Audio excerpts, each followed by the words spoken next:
Shalom, saudara-saudaraku terkasih, Bapak Ibu dimanapun berada. Puji Tuhan, kembali kita berjumpa di gelombang suara yang penuh berkat ini. Saat ini, saya akan menemani Bapak Ibu untuk merenungkan firman Tuhan yang akan menguji hati dan tingkah laku kita. Kalau kita berbicara soal mengikuti Yesus, seringkali kita membayangkan yang indah-indah saja ya. Kita semua pasti setuju bahwa hidup ini perlu perbaikan terus-menerus. Betul tidak? Dari bangun tidur sampai mau tidur lagi, selalu ada yang harus kita perbaiki. Mulai dari cara kita bicara, cara kita bekerja, sampai cara kita untuk menggunakan handphone kita. Apalagi di zaman sekarang, itu tingkah laku kita gampang sekali terpengaruh. Hal-hal yang buruk, yang kotor, kadang-kadang kita tidak sadari. Betul tidak? Nah, jadi hari ini atau saat ini kita akan berbicara tentang perbaikan tingkah laku. Kita akan melihat bagaimana Tuhan Yesus sendiri memberikan kunci untuk memperbaiki tingkah langkah dan perbuatan kita. Ini bukan sekedar resolusi tahun baru yang cuma bertahan hanya sebentar. Tapi ini adalah panggilan sejati untuk perubahan yang mendalam dan kekal. Kita akan belajar dari Markus 8 dimulai dari ayat 34 sampai 38. Bagaimana Bapak Ibu? Siap untuk mendengarkan? Kalau begitu, mari kita awali dengan doa. Mari kita berdoa. Bapa kami yang di surga, kami bersyukur atas kasih dan anugerah-Mu yang tak berkesudahan. Terima kasih untuk kesempatan yang Tuhan berikan kepada kami untuk merenungkan firman-Mu. Pimpinlah setiap perkataan dan pikiran kami, agar semua yang kami lakukan hari ini dapat memuliakan nama-Mu. Bukalah hati kami untuk menerima berkat dan kebenaran dari Tuhan. Dalam nama Tuhan Yesus Kristus kami berdoa. Amin. Saudara-saudaraku, mari kita buka Alkitab kita atau dengarkan baik-baik dari Markus 8 ayat 34. Yesus memanggil orang banyak dan muridnya lalu berkata kepada mereka, "Setiap orang yang mau mengikut aku, ia harus menyangkal dirinya." Menyangkal diri, wah ini kedengarannya berat ya Bapak Ibu. Apalagi kita ini orang Batak kan, kadang punya pride yang tinggi ya kan. Akulah yang paling tahu, akulah yang paling benar. Aku kan sudah tua, tidak perlu diajari lagi. Itulah bahwa aku yang kadang duduk di tahta hati kita, ya, aku. Tapi di sini Yesus berkata, kalau mau ikut Dia, tahta itu harus kita kosongkan dari aku dan kita serahkan kepada Dia. Ini adalah kunci pertama untuk memperbaiki tingkah langkah dan perbuatan kita. Kata menyangkal diri di sini itu berarti mencopot diri sendiri dari tahta kehidupan kita. Jadi yang duduk di tahta itu bukan lagi aku, bukan lagi ego kita, tapi siapa? Tuhan Yesus Kristus. Coba kita renungkan. Kadang kita ini, apalagi kita orang Batak, punya ego yang besar. Betul tidak Bapak Ibu? Akulah yang paling tahu gitu ya. Akulah yang paling benar. Akulah yang paling pantas. Itulah aku yang duduk tadi di tahta. Kita mau semuanya sesuai mauku, sesuai pikiranku, sesuai rencana kita. Tapi Yesus berkata, kalau mau ikut Dia, tahta itu harus kita kosongkan dari aku dan kita serahkan kepada Dia. Apa artinya ini dalam konteks memperbaiki tingkah langkah dan perbuatan? Yang pertama, mengakui kelemahan diri. Jadi kita harus jujur pada diri sendiri bahwa kita punya kebiasaan buruk, sifat yang tidak baik, tingkah laku yang sering salah, dan kita tidak bisa memperbaikinya sendiri. Yang kedua, menyerahkan kendali kepada Tuhan. Jika Kristus Raja, maka Dia yang berhak menentukan arah hidup kita. Ini berarti kita harus rela melepaskan kebiasaan lama yang merusak, seperti suka marah-marah, suka bergosip, suka menunda pekerjaan, atau suka mencari jalan pintas. Itu semua adalah tingkah langkah yang perlu diperbaiki. Yang ketiga, prioritas berubah. Yang utama bukan lagi kesenangan saya, kehormatan saya, atau keuntungan saya, tetapi adalah kehendak Tuhan. Ini akan otomatis memperbaiki perbuatan kita, karena kita akan berpikir, apakah ini menyenangkan Tuhan? Yang terakhir, rela berkorban. Kita rela mengesampingkan keinginan pribadi demi tujuan yang lebih besar, yaitu kemuliaan Tuhan dan keselamatan jiwa kita. Ini seperti handphone. Jadi bayangkan handphone Bapak Ibu, kita kan sering menginstal ya, itu banyak banget aplikasi. Ada aplikasi belanja, aplikasi game, aplikasi sosmed. Kadang-kadang kalau anak kita yang paling kecil itu udah pegang handphone, itu semua nanti akan aplikasi di-upload. Lalu kadang kita sering lupa, siapa sebenarnya pemilik utama HP itu? Siapa yang seharusnya mengontrol semuanya? Ya tentu pemiliknya dong. Tapi seringkali aplikasi-aplikasi ego kita, kesombongan kita, nafsu kita, yang malah mengontrol HP hidup kita. Tuhan Yesus berkata, saya mau jadi administrator utama di HP hidupmu. Saya mau jadi pemilik sejatimu. Menyangkal diri artinya memberikan hak kendali penuh kepada Yesus, agar Dia bisa memperbaiki software hidup kita. Nih, saya akan pantun dulu. Nanti Bapak Ibu bilang cakep ya.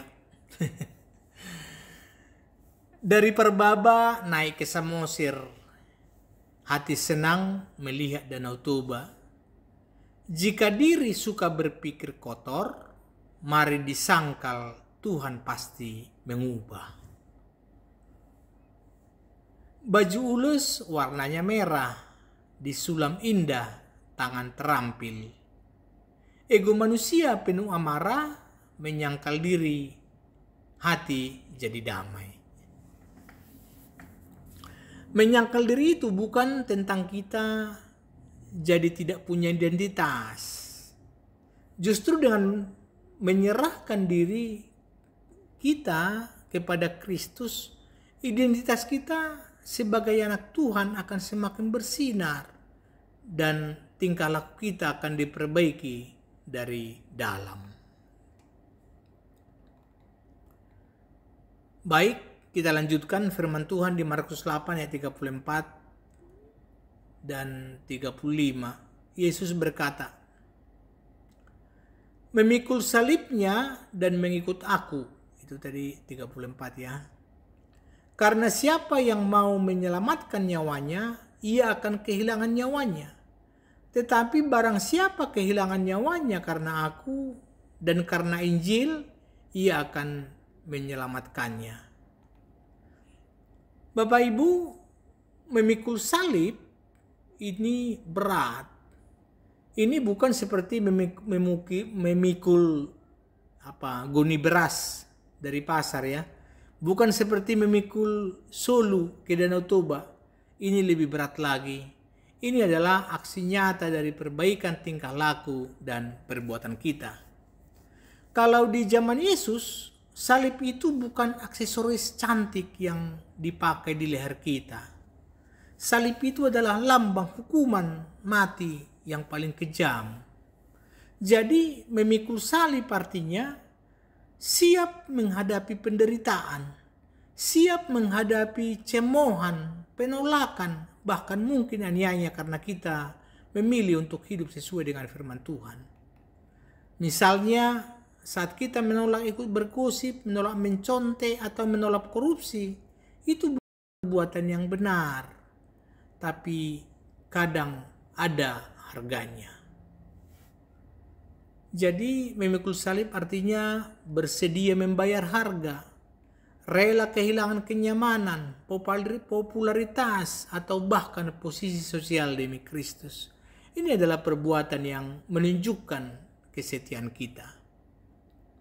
Lalu memikul salib artinya menerima kehendak Tuhan, menerima rencana Tuhan untuk hidup kita, sekalipun itu sulit, sekalipun itu tidak sesuai dengan keinginan kita.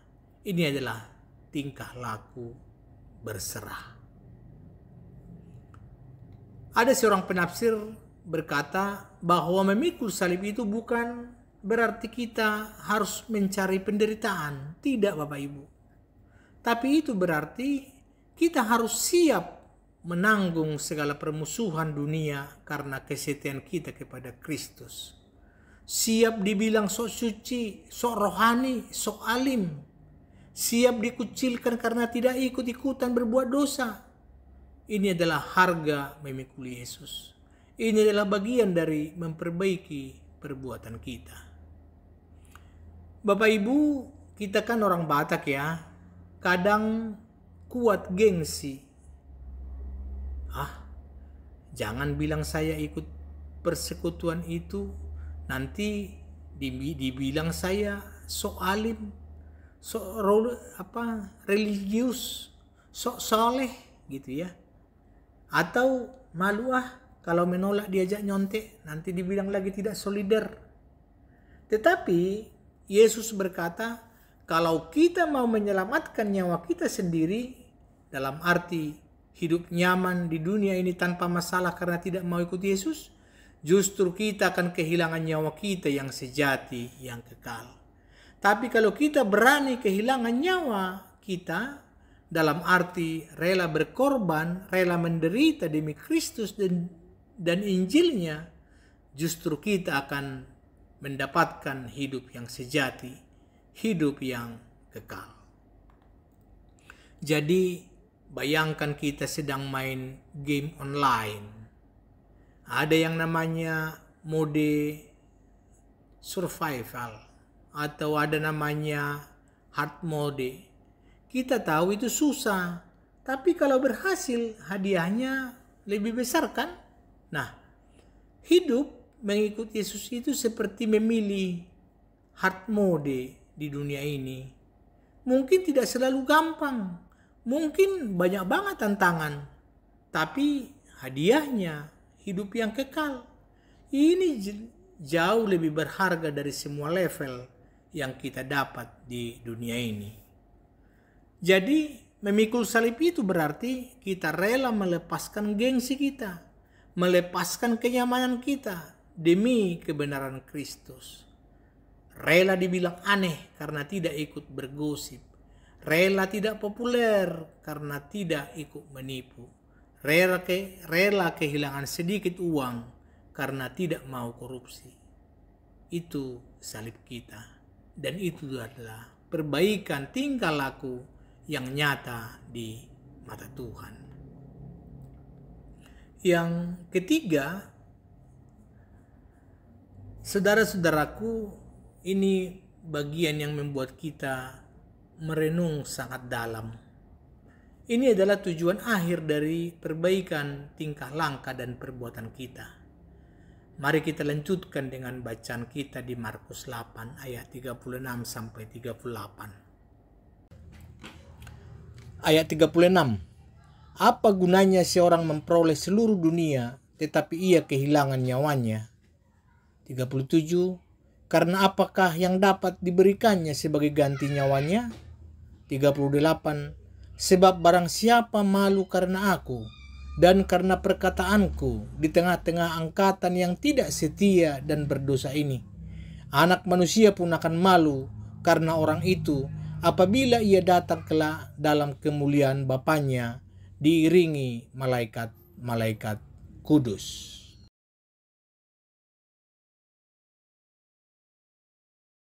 Oh, pertanyaan Yesus ini menohok kita mengenang. Dikatakan demikian. Apa gunanya seorang memperoleh seluruh dunia tetapi ia kehilangan nyawanya? Bapak Ibu, coba kita pikirkan. Kita kan orang Batak ya, suka kerja keras. Ada yang jadi pengusaha sukses, ada yang jadi pejabat tinggi, ada yang jadi dokter hebat, ada yang jadi guru teladan. Itu kita kejar harta, kejar pangkat, kejar gelar, kejar hasangapon ya, kehormatan. Semuanya kita kejar, kita kumpulkan, kita raih. Lalu setelah semua itu kita dapat, apa gunanya kalau kita kehilangan nyawa kita yang sejati? Kehilangan hubungan dengan Tuhan. Ini kata si William Barclay menjelaskan. Psike atau nyawa di sini bukan hanya tentang kehidupan fisik, tapi juga tentang diri sejati kita, jiwa kita, hubungan kita dengan Allah. Apa gunanya memiliki segalanya di dunia ini, tapi kita kehilangan siapa diri kita di mata Tuhan? Kehilangan damai sejahtera, kehilangan jaminan kekal. Ini adalah tingkah laku yang salah jika kita hanya berfokus kepada dunia. Di ayat 37 tadi dikatakan, karena apakah yang dapat diberikannya sebagai ganti nyawanya? Tidak ada. Harta seberapa banyak pun tidak bisa membeli satu detik pun hidup surga. Pangkat setinggi apapun tidak bisa menjamin kita masuk kerajaan Allah. Semua kesuksesan duniawi itu hanya sementara, Bapak Ibu. Dia bisa hilang dalam sekejap mata, tapi nyawa kita, jiwa kita itu kekal. Jadi perbaiki tingkah laku kita harus mengarah pada tujuan yang kekal ini. Dan ini lagi yang paling menantang, itu di ayat 38. Dikatakan, sebab barang siapa malu karena aku dan karena perkataanku di tengah-tengah angkatan yang tidak setia dan berdosa ini, anak manusia pun akan malu karena orang itu apabila ia datang kelak dalam kemuliaan Bapanya, diiringi malaikat-malaikat kudus. Malu karena Yesus, malu karena firman-Nya. Pernah tidak kita merasa seperti itu? Mungkin kita malu mengaku Kristen di lingkungan yang non-Kristen. Mungkin kita malu menolak diajak berbuat dosa. Mungkin kita malu menegur teman atau keluarga yang perangainya ya tidak sesuai firman Tuhan. Mungkin kita malu berdoa sebelum makan di restoran umum. Malu menunjukkan bahwa kita pengikut Kristus. Angkatan yang tidak setia dan berdosa ini, itu adalah dunia kita hari ini. Dunia yang sibuk dengan harta, sibuk dengan kesenangan, sibuk dengan dosa. Kalau kita malu karena Yesus di hadapan mereka, maka nanti hari kedatangannya yang kedua kali, Yesus juga akan malu mengakui kita di hadapan Bapa dan malaikat-malaikat kudus. Wah, jangan sampai itu terjadi ya Bapak Ibu. Ini adalah perbuatan yang sangat fatal. Bapak Ibu, kita ini punya ID card khusus ya. Jadi kita sudah punya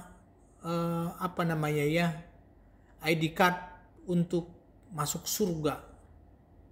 Tapi kalau di dunia ini kita malu pakai ID card itu, kita sembunyikan, kita pura-pura tidak kenal Tuhan Yesus, nanti pas mau masuk surga, Tuhan juga bilang, maaf, saya tidak kenal kamu.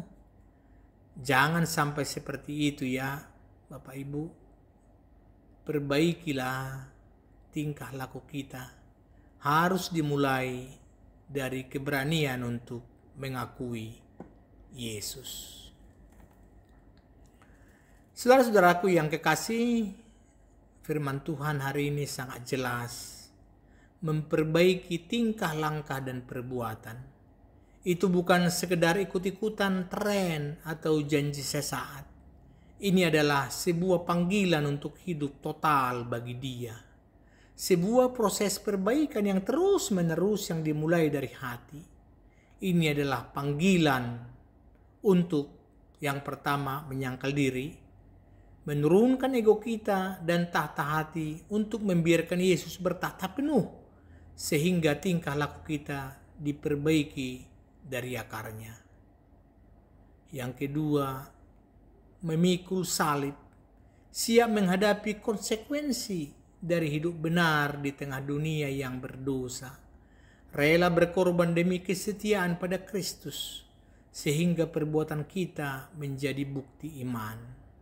Yang ketiga, memilih kekekalan, menyadari bahwa tidak ada gunanya memperoleh seluruh dunia jika kehilangan nyawa yang sejati, dan tidak malu mengakui Yesus dimanapun kita berada, karena ini adalah tingkah laku yang memuliakan Tuhan. Bapak Ibu, dimanapun Bapak Ibu mendengarkan podcast ini, mari kita luangkan waktu sejenak untuk merenungkan.